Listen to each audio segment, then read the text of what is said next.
Todos los profetas del Señor que Dios ha llamado, todos de alguna u otra manera se quisieron excusar.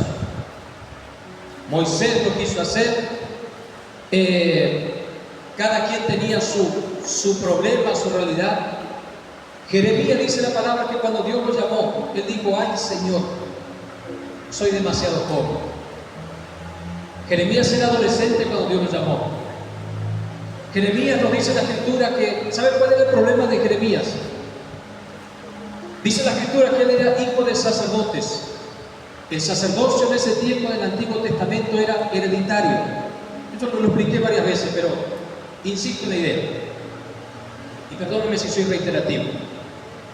Jeremías, como hijo de sacerdotes, él heredaba, en su sangre tenía la herencia de que cuando él cumpla 30 años, él también iba a comenzar a ser sacerdote. Él iba a comenzar el sacerdocio por herencia, era hereditario. Por lo tanto, un hijo de sacerdote no se preparaba para ser carpintero, no se preparaba para ser ganadero, no se preparaba para ser kiosquero, no se preparaba para ninguna otra cosa, porque él sabía que era solamente llegar a la edad de 30 años y su vida iba a estar dedicada al sacerdocio. Toda su vida iba a estar en torno a ir al templo de Jerusalén a ofrecer sacrificios. Jeremías era un profeta que vivía muy cerca relativamente de Jerusalén. Por lo tanto, en aquel tiempo, ¿sabe cómo funcionaba esto? Todos los sacerdotes que cumplían la edad, de decir 30 años, se los dividía por turnos. Y en esos turnos que cumplían de la ciudad donde ellos estaban, tenían que ir a Jerusalén y cumplir su servicio. Jeremías tenía todo resuelto. Él sabía que era llegar la edad y comenzar su sacerdocio. Y antes de eso, el Señor se le presenta. Y lo que ocurrió emocionalmente en Jeremías es que Dios le cambió todos los planes a Jeremías. Porque el Señor, cuando llega a nosotros, nos damos cuenta de que nosotros venimos con una expectativa a Dios, pero cuando lo conocemos un poquito, nos damos cuenta de que Él nos cambia todas las expectativas a nosotros. Y nos damos cuenta de que es Él el que comienza a poner las reglas, es Él el que comienza a manejar los tiempos, y es Él el que empieza a distribuir su cuerpo, que es la iglesia de Cristo, así como el Espíritu quiere, a cada uno como Él quiere. Jeremías tenía una expectativa y en su adolescencia le estaba esperando, soñando con aquel día que iba a ser consagrado como sacerdote, soñando con eso, y de repente un día cualquiera, él recibe esa revelación, escucha esa voz y Dios le dice: yo te llamé para ser profeta a las naciones. Y Jeremías, en su intelecto, se desarma, se cae todo su castillo de colores que él tenía, toda su expectativa se derrumba, todo pobrecito Jeremías, adolescente. Y dice: Señor, soy muy joven, mi vida iba hacia una cosa y Dios me plantea otra cosa. Cuando Dios comienza con Jeremías, Dios no se equivoca ni el día, ni la hora, ni la edad. Dios no se equivoca, ni tampoco se equivoca de persona. Dios llamó a la persona correcta, en el tiempo correcto, en el día correcto. Lo actualizo: Dios nos llamó en el día correcto, en el tiempo correcto, porque la Biblia dice: este es el día que ha hecho el Señor. Dios nos llamó en el tiempo correcto y no podemos decirle: Señor, Señor, yo tenía otros planes. No. Dios es dueño de toda la tierra y su plenitud. Ese día, ese bendito día, comenzó el entrenamiento de un profeta.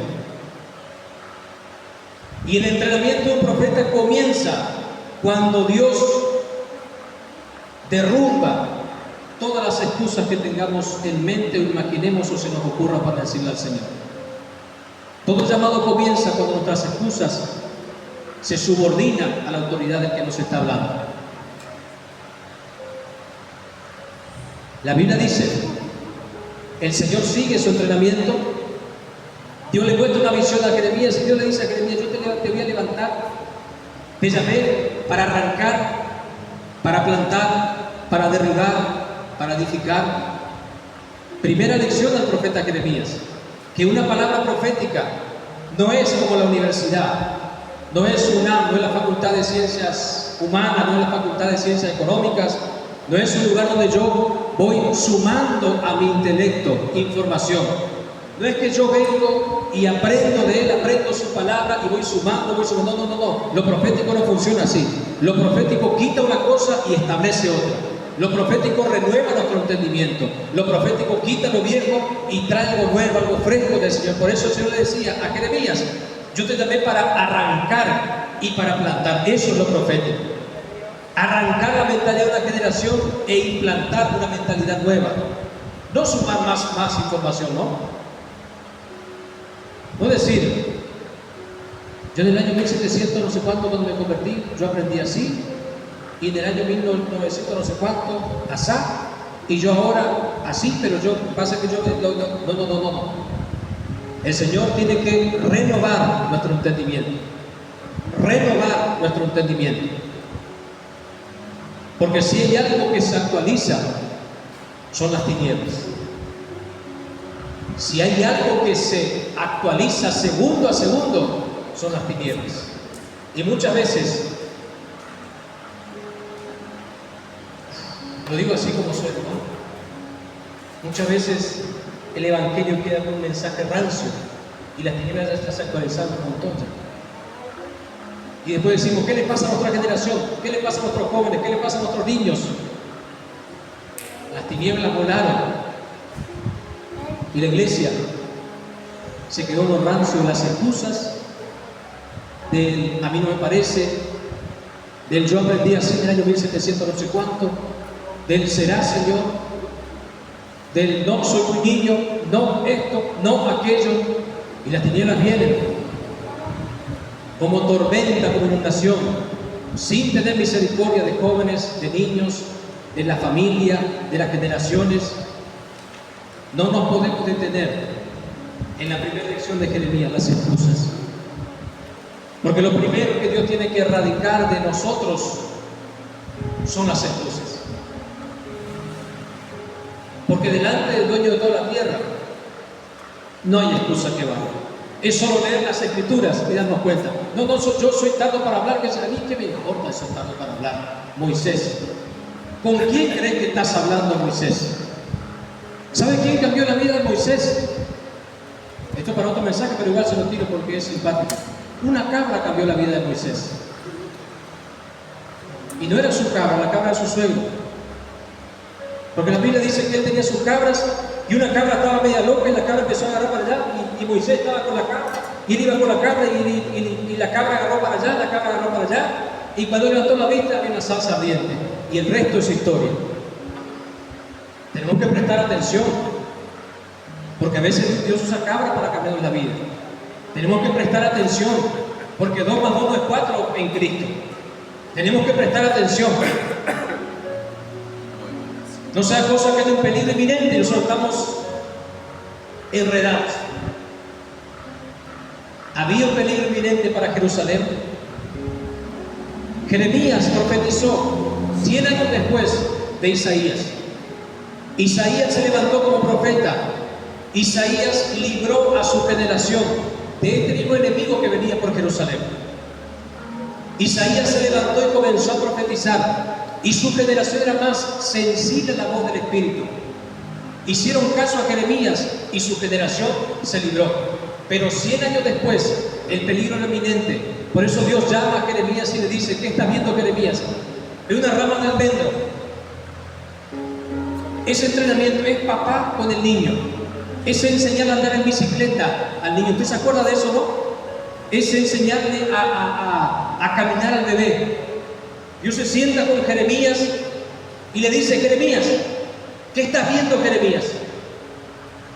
Le muestra la visión. Dios le está enseñando a profetizar a Jeremías. ¿Qué estás viendo, Jeremías? Y Jeremías mira la visión. Tiene miedo de errar porque está aprendiendo. No tenga miedo de errar si está aprendiendo. Tenga miedo de errar si ya aprendió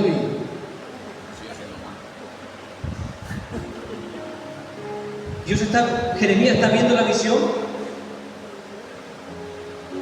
Y Dios le dice, se pone al lado de Jeremías, lo está educando. Jeremías, ¿qué estás viendo ahí? ¿Qué ves, Jeremías? Es rarísimo que Dios pregunte algo al ser humano, ¿no? Dios, creador de todo, rebajarse y preguntarle algo a un ser humano. Dios necesitando informarse por boca de un ser humano. Pero Dios lo está educando. Y Jeremías responde y dice, veo una rama de almendro. Y la Biblia dice que Dios salta con una voz de júbilo y dice, bien has visto, Jeremías. Ese es papá. Ese es papá. Ese no es un Dios frío y lejano. Ese es papá. Que cuando calibra nuestro entendimiento y Él nos dice, ¿qué estás viendo? Y uno dice, estoy viendo a Cristo. Uno dice, bien has visto. El problema es cuando dice, ¿qué estás viendo? Nosotros decimos, veo borroso como... falta entrenamiento. Los ojos espirituales. La Biblia dice, Dios le mostró una visión a Jeremías, una segunda visión. Esa segunda visión era una olla hirviendo y fuego del norte que atizaba el fuego, y esa olla hervía, y esa olla estaba que explotaba, y el viento atizaba el fuego y era más fuego, y eso hervía. Y cuando Jeremías recibe esa visión, él entiende que esa olla es Jerusalén, es el estado espiritual de Jerusalén. Y ese viento que atizaba la nación del norte que venía, eran las tinieblas que venían. En la nación de Israel habían solamente dos personas que veían eso: Dios y Jeremías.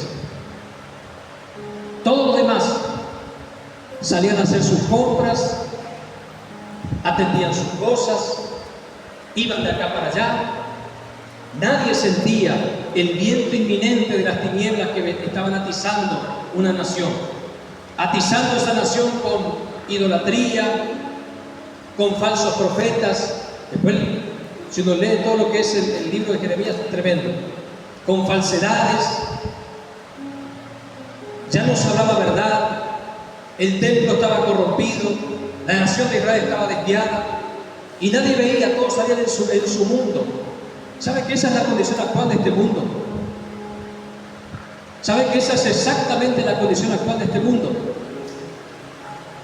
Y hay gente que vive en el día a día, pero lo profético, ¿sabe qué es lo que hace? Es limpiar nuestros ojos para que veamos a la manera de Dios, y para que veamos peligro cuando hay peligro, y veamos refrigerio cuando hay refrigerio. Hay tiempo para todo, pero los días no son buenos. Los días no son buenos. La palabra dice que Dios continúa trabajando con Jeremías. Dios continúa trabajando con Jeremías. Y Dios se va a quedar con esa palabra que Él le habló. Dios le dijo a Jeremías, la cosa va a ser difícil, la tarea no va a ser fácil, se van a levantar contra ti, pero yo voy a hacer una cosa con vos, Jeremías, una cosa diferente que a ningún otro habitante de Jerusalén. Yo voy a hacer una cosa con vos. Yo te voy a hacer una columna de hierro. Jeremías estaba aprendiendo el lenguaje simbólico del Padre. Que cuando Dios muestra una vara de almendro, la vara de almendro es el árbol que florece antes de los demás. Que Dios siempre está primero y por delante. Que el viento puede estar atizando, pero Dios siempre está un paso antes. Dios siempre está un paso antes. Por eso es que lo profético es lo que anuncia lo que está por venir. Por eso la iglesia está fundamentada sobre los apóstoles y los profetas, porque lo profético siempre se anticipa a las tinieblas. ¿Cuánto lo creen? La Biblia dice, Dios le comunica a Jeremías, yo voy a hacer de ti una columna de hierro. ¿Sabe cómo se llama eso? Eso se llama estructura.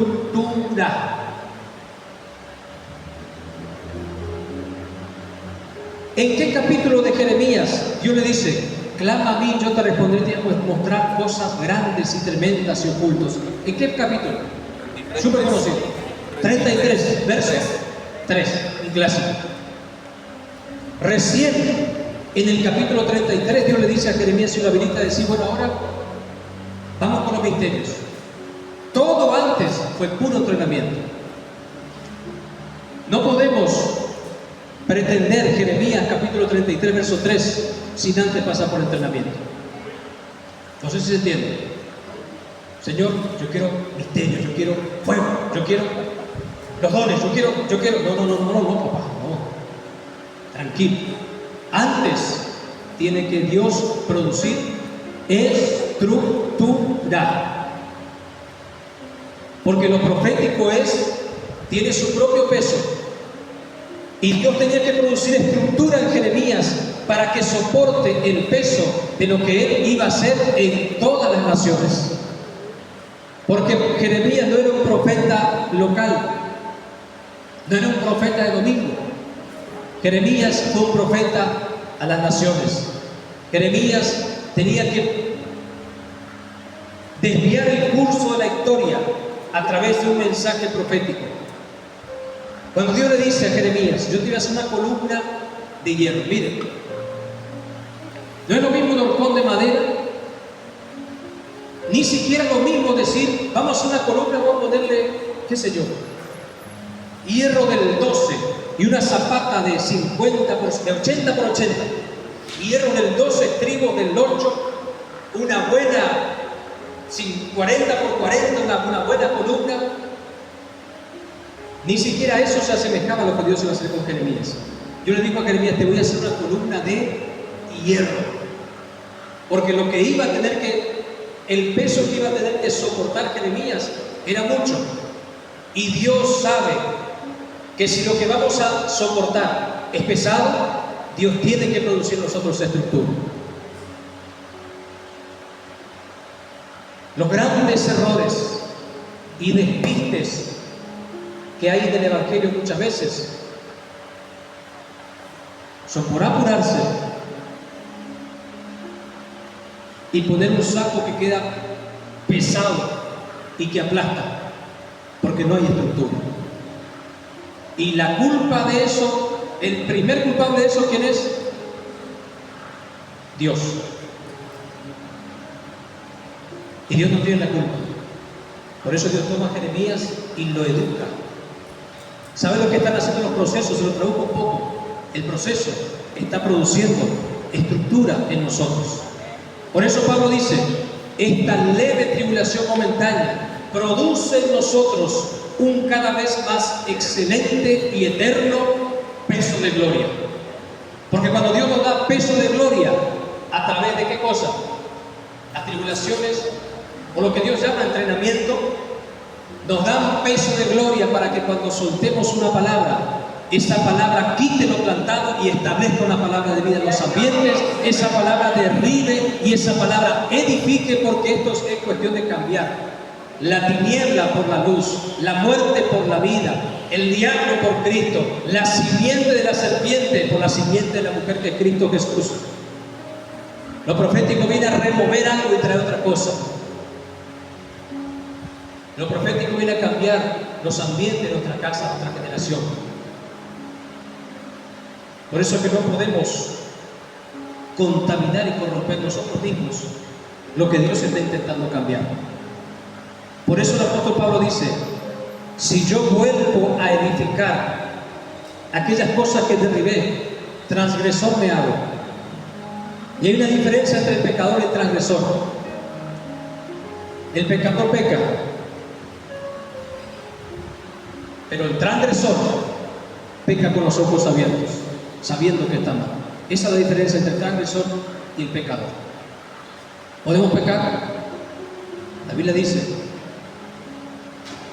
que el que dice que no peca es mentiroso. Transgresión es otra cosa.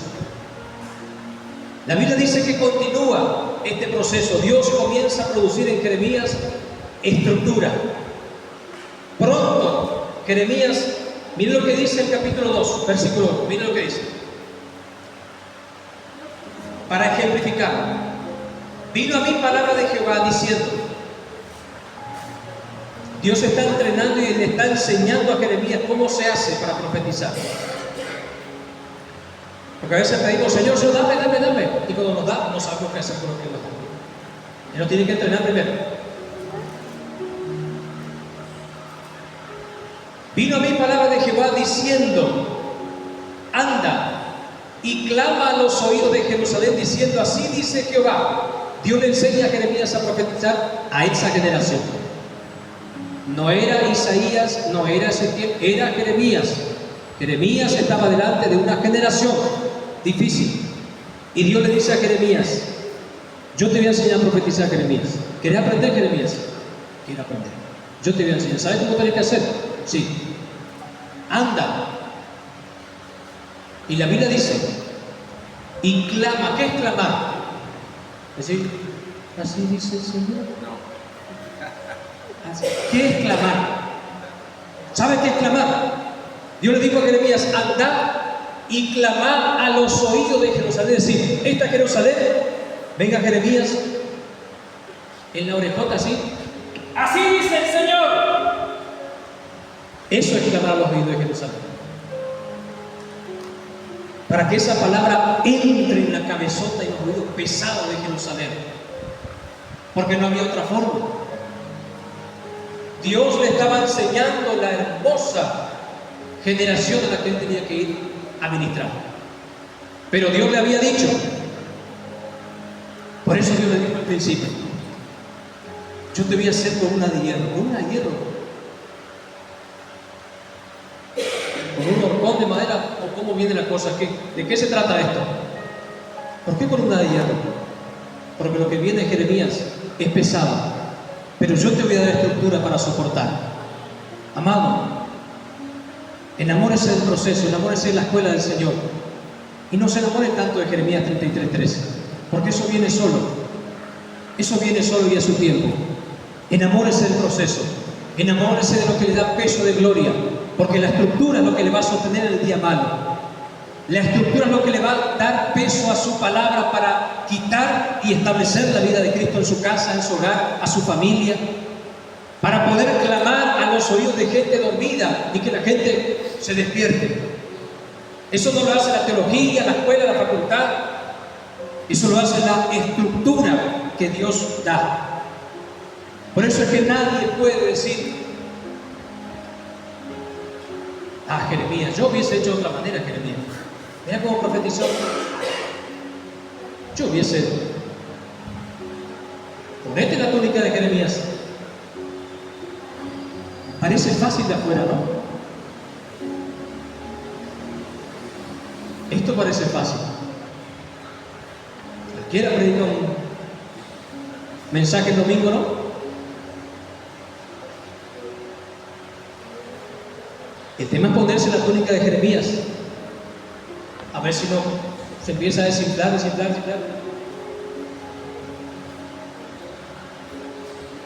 Estructura.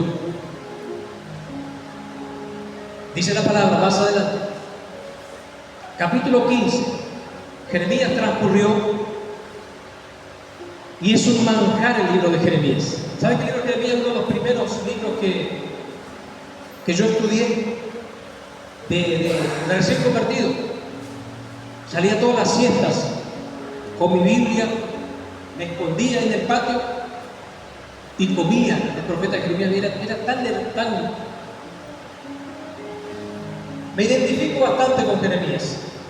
Jeremías capítulo 15, versículo 15. ¿Saben por qué me identifico con Jeremías? Porque él pensaba que no era el indicado, él pensaba que no podía, él pensaba que estaba solo contra el mundo, él pensaba que nadie le entendía. Me identifico con Jeremías porque Dios lo adoptó a Jeremías y lo entrenó como un padre entrena a su hijo. No como un coronel entrena al cabo primero, como un padre entrena a su hijo. Dice la palabra, capítulo 15, verso 15 del profeta Jeremías. Dice: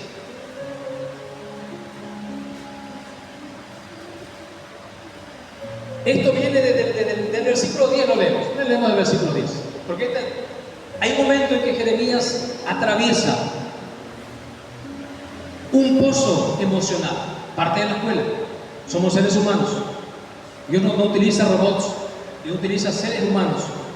Jeremías tuvo varios procesos complicados emocionalmente, como lo tenemos cualquiera de nosotros. Versículo 10 dice: ay de mí, madre mía, que me engendraste, hombre de contienda y hombre de discordia para toda la tierra. Nunca he dado ni tomado en préstamo, y todos me maldicen. Sea así, oh Jehová, si no te he rogado por su bien, y no he suplicado ante ti el favor del enemigo en tiempo de aflicción y en época de angustia. ¿Puede alguno quebrar el hierro y el hierro del norte y el bronce? Tus riquezas y tus tesoros entregaré a la rapiña sin ningún precio por todos tus pecados y en todo tu territorio. ¿Sabes qué es lo que está ocurriendo acá delante de nuestros ojos? Perdón si complico un poco la. Cuando usted lee, empieza a hablar Jeremías y empieza Jeremías a notar. Y en medio del relato de Jeremías, Dios lo interrumpe con una palabra profética. Y después se engancha de vuelta a Jeremías y Dios lo interrumpe nuevamente. Voy a explicar esto mejor. Téngame paciencia. El apóstol Pablo dice: en parte conocemos y en parte profetizamos. Muchas veces hay cosas que las vamos a decir desde nuestra aflicción, desde nuestra lucha, y mezclados en todo eso va a haber una palabra del Espíritu. Por eso el apóstol Pablo dice: si hay profeta en la congregación, uno profetiza y los demás, ¿qué dice la palabra? Los demás juzguen, lo examinen.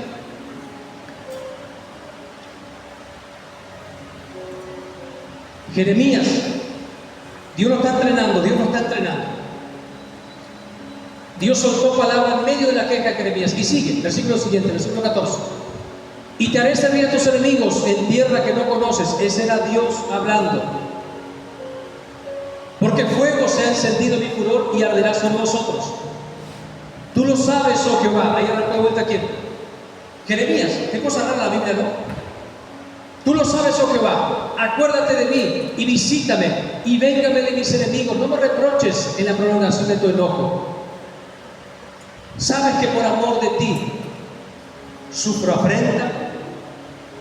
Fueron halladas tus palabras y yo las comí, y tu palabra me fue por gozo y por alegría de mi corazón, porque tu nombre se invocó sobre mí, oh Jehová, Dios de los ejércitos. No me senté en compañía de habladores ni me engreí a causa de tu profecía.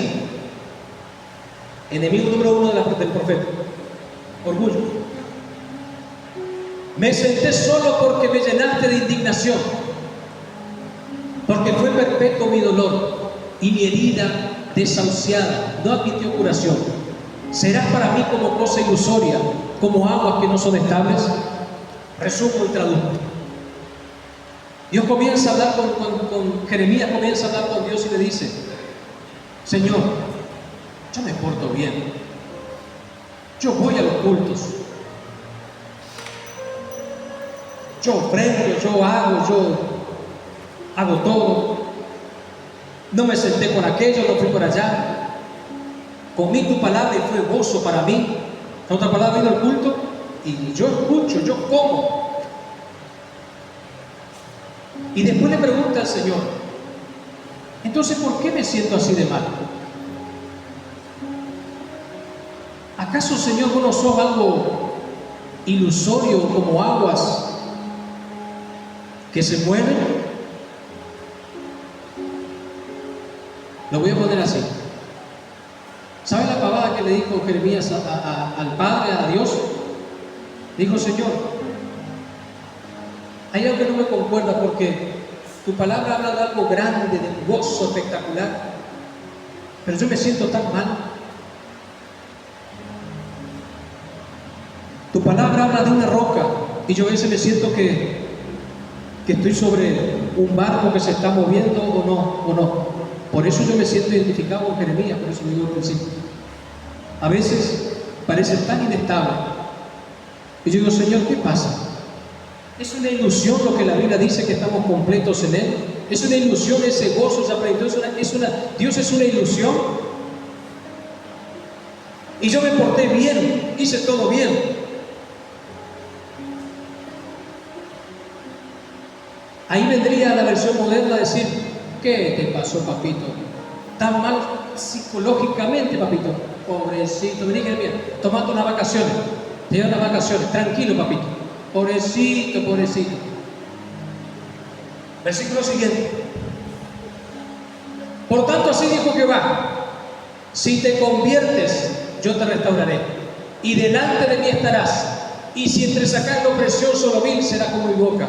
Conviértanse ellos a ti, y tú no te conviertas a ellos. Dios le dijo a Jeremías: deja la palabra de convertirte, Jeremías. Que me siento así, ni me siento así. Deja la estupidez, Jeremías, y convertirte. ¿Sabe qué significa convertirse? Cambiar la manera de pensar. Dios no es una ilusión. Lo que Él dice es verdad. Lo que mi mente ve en esta realidad es una ilusión. Pero lo que Él dice es verdad. Y Él es una roca. Y si Él dice que es una roca, Él es tan firme como una roca. Me siento así, me siento... No. Eso no es Cristo. Conviértete, Jeremías. Yo le digo, Jeremías, te estás desviando, papito. Vamos a empezar de vuelta. Entrenamiento. Tremendo nuestro Dios. Dios no es emocional. Dios nos confronta con la verdad. El tema que a veces la verdad desmorona nuestra realidad y nos sentimos aturdidos. Yo le digo a Jeremías: convertite, y esa palabra es la misma que utiliza el apóstol Pablo, capítulo 12, versículo 1 de Romanos. ¿Qué dice la palabra? Ofrezcan vuestros cuerpos como un sacrificio, pero no conforméis a este siglo, sino renovados mediante la transformación de vuestro entendimiento. Transformen su cabezón. La Biblia dice cabezón, dice cráneo, bóveda craneana. Transformen su mente. Y después sigue hablando la palabra del Señor de renovarnos, de transformarnos. Eso es convertirse. Convertirse, ¿sabe qué es? Por eso el apóstol Pablo dice en el libro de Romanos, él dice: encuentro una verdad, encuentro una cosa, que la ley es espiritual, pero que yo soy carnal. Por lo tanto, Pablo entiende que la ley es espiritual, pero yo estoy. Por lo tanto, yo no tengo que traer la realidad de Dios a mi vida. Yo tengo que introducirme en su realidad. Porque la ley es espiritual, pero yo soy carnal. Y Dios no va a bajar su realidad espiritual a lo carnal. Yo tengo que subir a lo espiritual. Yo tengo que renovar mi entendimiento. Por eso la palabra del Señor dice: poner la mira en las cosas de arriba, donde está sentado Cristo sentado. ¿Sabe qué distorsiona nuestra realidad? Cuando vemos con ojos humanos lo que toca nuestra mano, lo que a nosotros nos parece sensorialmente.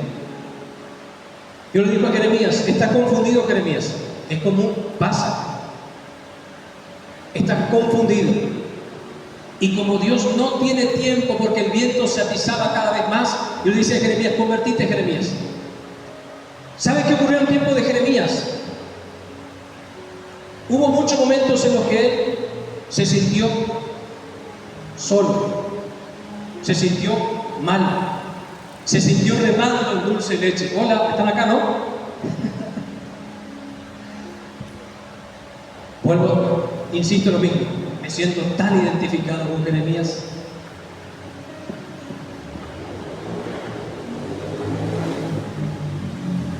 Dios, cuando levantó a Jeremías, Dios le dijo,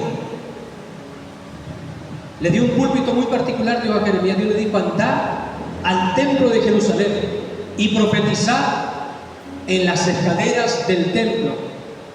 Dios mío, realmente había que ser una columna de hierro para pararse ahí y profetizar a una generación que no quería escuchar. Primeros mensajes, vino la guardia del templo, lo llevaron preso, lo azotaban los sacerdotes, los falsos profetas. La gente no lo quería escuchar. Y él decía: viene un fuego, viene el enemigo, nos va a destruir. ¿Qué va a destruir? Déjame, yo estoy en la mía. Estoy en la mía. No sentía el peligro, claro, porque no lo veían. Porque yo me alisto para la batalla cuando el sonido de la trompeta es clara. Cuando no entiendo con mis oídos ni veo con mis ojos, ¿quién se preparará para la batalla? Comenzó a profetizar Jeremías. ¿Y saben quién era uno de esos niños que es muy probable, casi seguro que sí, que estaba entre el auditorio de Jeremías? Un niño pequeñito. Ese niño se llamaba Daniel. Jeremías profetizaba: va a venir la destrucción. Años después hubo una primera deportación, que se llevaron cautivos a Babilonia. ¿Saben quién fue esa primera deportación? Ese niño llamado Daniel, que ya tenía unos 16, 17 años. Vino el rey nuevamente de Babilonia, llevó la segunda deportación. Entre esa segunda deportación había un hombre, un joven de alrededor de, se cree, 25 años, que se llamaba Ezequiel. Esa segunda deportación que el rey llevó, Daniel fue al palacio. ¿Me está siguiendo, no? Daniel fue al palacio de Babilonia. ¿Sabe qué distancia estaba Babilonia de Jerusalén? 900 kilómetros. A 900 kilómetros se llevaron a ese niño, Daniel, que se crió escuchando de un loco que profetizaba en el templo. Jeremías en Jerusalén, en el palacio de Babilonia, en el corazón del reino, fue introducido Daniel. Y desde ese lugar al campo fue llevado Ezequiel. De manera que en un plano mundial Dios tenía 3 antorchas proféticas distribuidas por todo aquel reino. Y mientras Dios tenga una antorcha profética, no hay ambiente de oscuridad que pueda prevalecer. Por eso es necesario y urgente que nosotros renovemos nuestro entendimiento, porque el Evangelio, hablaba algo del hermano, no es un juego. Dios nos estableció para ser una luz en las tinieblas. Dios nos estableció para que en ambiente de tiniebla, de maldad, de muerte, haya una palabra que quite la muerte, que quite la depresión, que quite la enfermedad, y se establezca la vida, se establezca la paz, se establezca el reino de Cristo. Por eso no se trata. Hay que convertirse.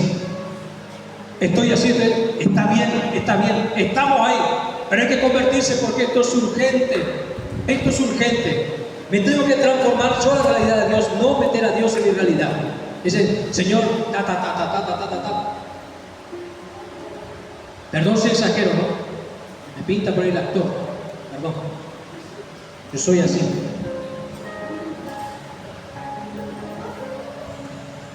Jeremías había algo que no estaba viendo. Esa es la cuestión con Dios, que muchas veces nosotros no vemos la escena completa. Porque Jeremías pensaba que estaba todo destruido. Él hablaba, la gente no se convertía. Él soltaba palabras, no pasaba nada. Él miraba su hogar, no pasaba nada. Miraba su entorno, no pasaba nada. Él seguía como Dios le enseñó, gritando en los oídos de Jerusalén, y no pasaba nada. Pero como Dios es eterno y tiene un plan perfecto y tiene todas las cosas bajo control, lo voy a repetir de vuelta. Dios tiene todas las cosas bajo control. Aunque la tierra se nos mueva debajo de nuestros pies, Dios tiene todas las cosas bajo control. La Biblia dice que Jeremías estaba ahí profetizando. Otro día vamos a hablar del entrenamiento de Ezequiel, que es tremendo. Otro día. Dios estaba ahí, Jeremías estaba profetizando.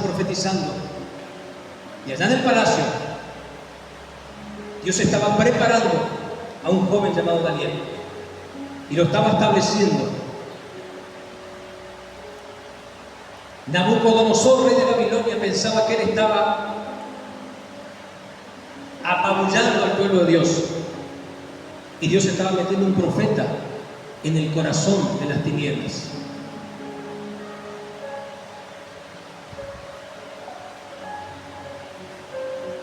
No tenemos que preguntarle tanto a Dios, ¿por qué, Señor, me está pasando esto?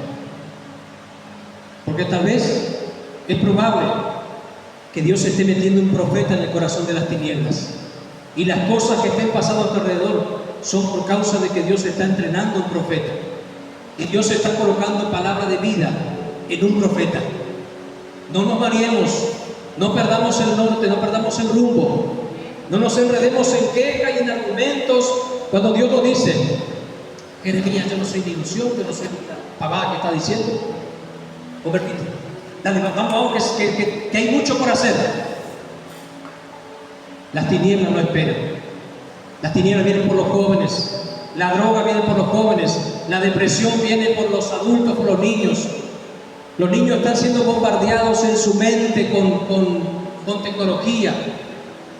Las tinieblas avanzan. La iglesia no puede estar dormida en quejas, en argumentos, en disensiones, en envidias, en peleas, en pleitos. Esta tiene que ser una generación que se convierta realmente a Cristo, y que lo más importante sea Él. No me gusta la mesa acá, yo quería la mesa allá. No importa, lo más importante es Él. No me gusta, no importa, lo más importante es Él. Sí, pues yo no pienso actuar bien. Si me ve Luis Ventura, me da el Martín Fierro, seguro. Dice la palabra. Estaban eso. Ya termino. Daniel establecido en Babilonia. Y allá en el campo, junto al río Quebar, porque la primera deportación fueron personas nobles en el sentido de estatus social, la nobleza, gente fina, gente educada. Ahí fue Daniel, lo llevaron al palacio. El segundo grupo fue gente más rústica, porque los llevaron para explotarlos en el campo. Fueron a ser esclavos y a trabajar en el campo. Ahí fue Ezequiel, que Ezequiel no tenía el nivel o el estatus que tenía Daniel, por eso fue a parar ahí. Y ahí, junto al río Quebar, Ezequiel veía visiones de Dios, y en el palacio Dios estaba atormentando a Nabucodonosor con sueños que él no comprendía.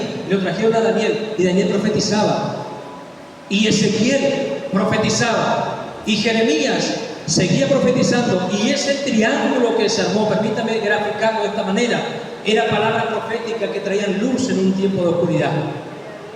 Porque lo único que garantiza destrucción para una generación es que falte la luz. Mientras haya luz en esta tierra, el Hades y el infierno no prevalecen contra una iglesia que hable y predique y viva verdad. El infierno no prevalecerá, dice la palabra del Señor. Capítulo 20. Capítulo 20 de Jeremías. Vamos con Jeremías. Capítulo 20. Versículo 7.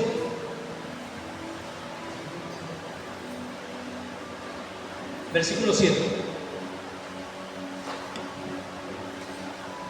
Jeremías, hablando y expresándose con Dios, le dice: me sedujiste, oh Jehová, fui seducido, fui más fuerte, fui seducido, más fuerte fuiste que yo, y me venciste. Cada día he sido escarnecido, cada cual se burla de mí. Ahí entró Jeremías en otro pozo. No hay problema con los pozos, hermano. Somos seres humanos.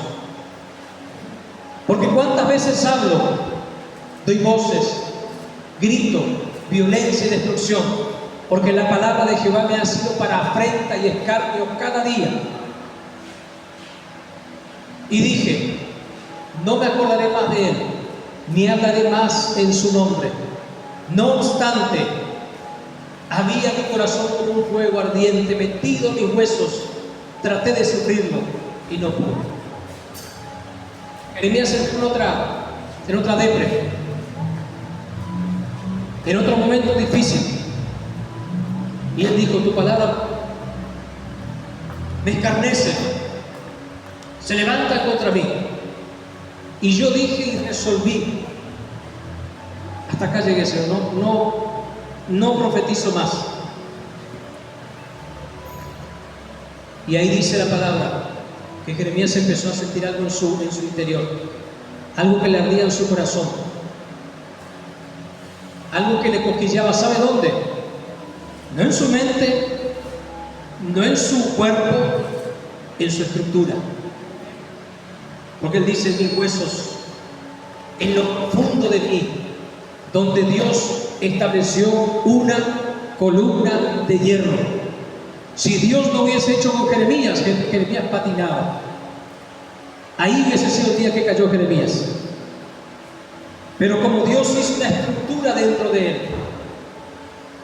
yo digo esto en el nombre de Cristo: quien tiene estructura no se aparta jamás del Señor. Lo podés ver todo doblado así, pero no se aparta del Señor jamás. Porque quien tiene estructura, la estructura puede no tener fuerza, pero hay algo que te mantiene firme. Por eso hay un secreto. La Biblia dice en el capítulo 5, versículo 1 de Romanos, la Biblia dice que la fe nos da acceso a esta gracia en la cual estamos firmes. Firmeza no es la fuerza que sintamos. Firmeza para Dios tiene que ver con el lugar en el que estamos parados. Y la Biblia dice que nosotros estamos firmes en la gracia, sobre la gracia, porque si dependiera de otra fuerza, estaríamos como Jeremías. Pero estamos como desvanecidos, pero algo nos sostiene. Algo nos sostiene. Eso es estructura. ¿Sabe qué es eso? ¿Sabe qué sentía Jeremías? Sentía a Cristo formándose dentro de él. Y ese Cristo que habita en nosotros y que es una simiente y que crece, la Biblia dice que el que es nacido de Dios no peca, porque la simiente de Dios lo guarda.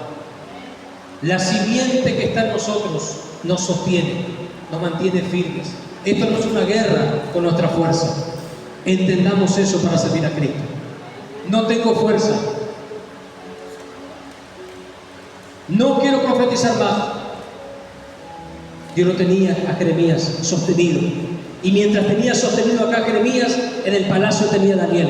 Y allá lo tenía a Ezequiel. Él no lo veía, pero él tenía el control de todas las cosas. Yo quiero profetizarte en esta noche que Dios tiene control de todas las cosas. Aunque uno diga, se fue todo de control, no tengo más el control de nada. Mentira.